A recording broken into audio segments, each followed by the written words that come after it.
तलाठी भरतीसाठी अतिशय इम्पॉर्टंट असा हा प्रश्न आहे. एक काम 10 दिवसात पूर्ण करतो, बी तेच काम 15 दिवसात पूर्ण करतो.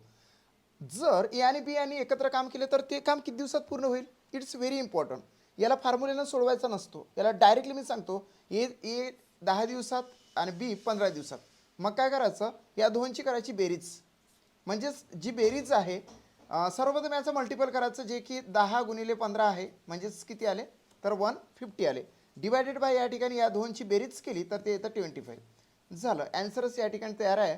तर ते काम एकत्र ते काम किती दिवसात पूर्ण करेल? म्हणजे ए आणि बीने ठरवलं की बाबा आपण दोघे जण एकत्र काम करूया, तर ते काम किती दिवसात पूर्ण होईल असं याचंवालं स्वरूप आहे. आता काय करायचं? इथं तुम्ही मल्टिपल करत बसा, देन मग तुम्ही डिवायडेड बाय 25 करणार. कधी कधी काय होते की या ठिकाणी मल्टिप्लिकेशन जास्त होते, म्हणून आपण इथं कटकुटची सिस्टीम यूज करायची. कटकुटची सिस्टीम म्हणजेच काय? इथे 5 दुनी 10, 5 पाचा 25, 5 एक 5, 5 तरी किती 15, म्हणजेच 3 बेत्री किती 6 दिवसात ते दोघे जण काम पूर्ण करेल. It's a right and right answer of this question. Second answer या ठिकाणी राईट आहे. मित्रांनो, MPSC स्मार्ट लर्निंग हे चॅनल सबस्क्राईब करा.